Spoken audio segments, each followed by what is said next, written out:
आप वृंदावन नहीं गए तो इसका मतलब जीवन में अभी वृंदावन गए हो? कुछ नहीं गए, कुछ गए। तो जो कुछ नहीं गए उनको भी तुम ले जाओ। भाई एक चला जाता है तो वो क्या करता है, दूसरे को भी ले जाता है दूसरी बार। और ले जाने से क्या होता है, जो तुम स्वयं दर्शन नहीं करते उससे ज्यादा पुण्य साथ ले जाने वाले से मिलता है। क्यों? आपके माध्यम से भगवान से भगत का मिलन होता है। हमारा ये काम नहीं है कि हम भगवान से भगत को दूर करें, हमारा ये काम है कि हम भगत को भगवान से मिलाएं। तो जो जाकर आ गए वो जो नहीं गए उनको ले जाने की कोशिश करें। और कुछ ग्रुप बना लो, कोई बस या गाड़ी कर लो या ट्रेन का एक पूरा डिब्बा ही बुक करवा लो, है ना, और सारे जाओ वृंदावन ठाकुर जी के दर्शन करने के लिए। और जो नहीं जा पा रहा है, बार बार कष्ट आ रहा, कोई विडंबना रुकावट आ रही है, तो वो प्रार्थना करो कि हे कन्हैया ऐसा कौन सा अपराध बन गया जो तू बुला नहीं रहा है, कृपा कर। और ठाकुर जी से नहीं, राधे लाडली से प्रार्थना करो, लाडली एक बार तो बुला ले। लाडली जब कृपा कर देगी तो आपका वृंदावन में प्रवेश हो जाएगा। देखिए वृंदावन जाने के लिए आप गाड़ी में बैठ गए हैं, आप गाड़ी में बैठ गए, इसका मतलब बांके बिहारी ने ठाकुर जी ने बुलाया है। थोड़ा और आगे पहुंच गए, मानिए ठाकुर जी ने बुलाया है। और वृंदावन के नजदीक पहुंच गए, मान लीजिए ठाकुर जी ने बुलाया है। लेकिन हाँ, वृंदावन में अगर प्रवेश हो गया है तो साक्षात मान लीजिए कि उसे बरसाने वाले की कृपा हुई है, ताकि हमारा प्रवेश वृंदावन में हो गया है। क्यों? वृंदावन में राज किसका, हुक्म किसका चलता है? वृंदावन में हुक्म चले बरसाने वाली का, वहां पर उसका हुक्म चलता है। उसकी हुकूमत के बगैर कुछ भी नहीं हो सकता। अच्छा एक बात बताऊं, स्वर्ग में और वृंदावन में अंतर है क्या?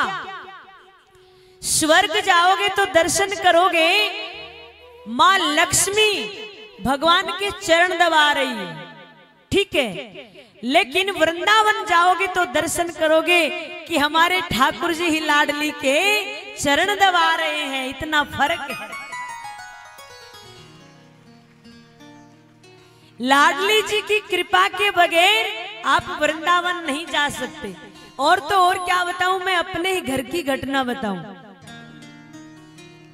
हम जब भी वृंदावन आते, तो आज की 2-4 साल पहले की बात है, तो हमारे मान लीजिए लॉकडाउन के समथिंग की बात, माता जी कहते आप सब जा रहे हो, मैं नहीं जा पा रही हूं।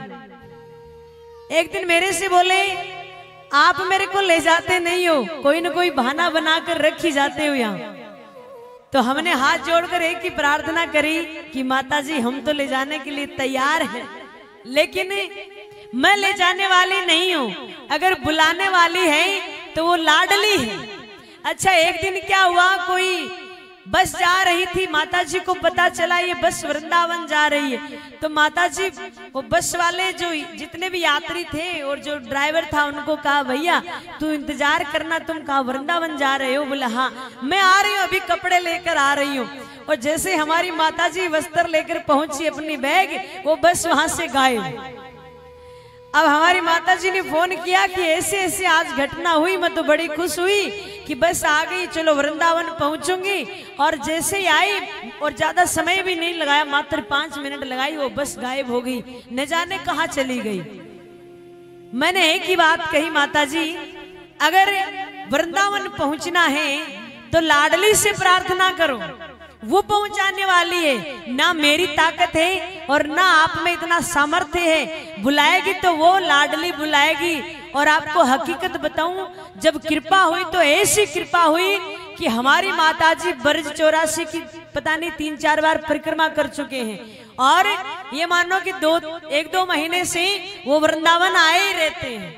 उनका ऐसा ग्रुप बन गया है 5-10 माताओं का, वो अपने ग्रुप के साथ, हमें भी पता नहीं रहता कब आकर कब दर्शन कर कर और कब 5-10 दिन वृंदावन में वास कर कर चले जाते हैं, पता ही नहीं चलता है। तो ये क्या है? लाडली की कृपा है। और जब तक लाडली की कृपा नहीं होती तब तक कुछ नहीं होता है। आपको भी अगर वृंदावन जाना है तो लाडली से प्रार्थना करिए कि लाडली, अगर ये मनुष्य शरीर दिया है तो एक बार कम से कम वृंदावन तो बुला ले, बाकी और तो कहीं जाए ना जाए कोई इच्छा नहीं है, लेकिन कम से कम वृंदावन बुला ले। और वृंदावन आ जाएंगे तो बरसाना अपने आप आ जाएंगे। ये प्रार्थना करो।